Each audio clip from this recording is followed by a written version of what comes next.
अस्सलामुअलैकुम वरहमतुल्लाहि वबरकातुहू। मैं हूं आपका तबीब हकीम लियाकत अली खिची अपने चैनल तिब की दुनिया मुफरद अज़ा के साथ। और आज हम नींद न आने के बारे में आपको बताएंगे। दोस्तों, नींद एक ऐसा अमल है जिसके ज़रिए इंसान आराम व सुकून हासिल करता है और दिन भर की थकन दूर होकर इंसान ताज़ा दम हो जाता है।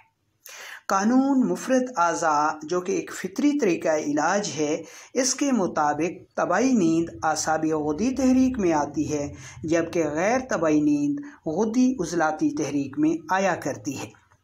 जिस्म में किसी भी उज़्व राइज़ की गैर तबाई तेज़ी से या किसी भी खिलत की ज़्यादती से नींद शदीद मुतासर होती है।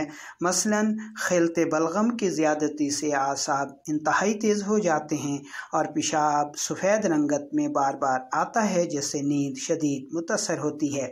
इसी तरह खिलत सौदा की तेज़ी से उज़लात इंतहाई तेज़ हो जाते हैं और जिस्म में इंतहाई खुश्की से नींद शदीद मुतासर होती है।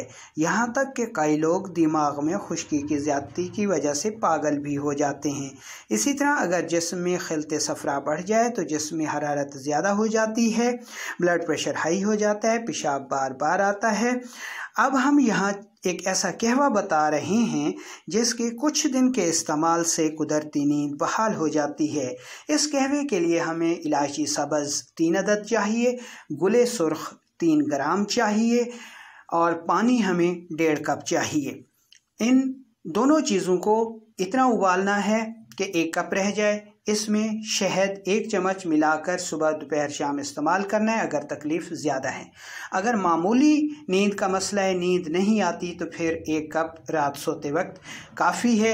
ये कहवा मसनूई ग़िज़ाओं और दवाओं से निजात दिलाता है। अगर ये वीडियो आपको पसंद आई है तो इसे शेयर कीजिए, लाइक कीजिए, चैनल को सब्सक्राइब कीजिए ताकि अच्छी वीडियोज़ आपको मिलती रहें।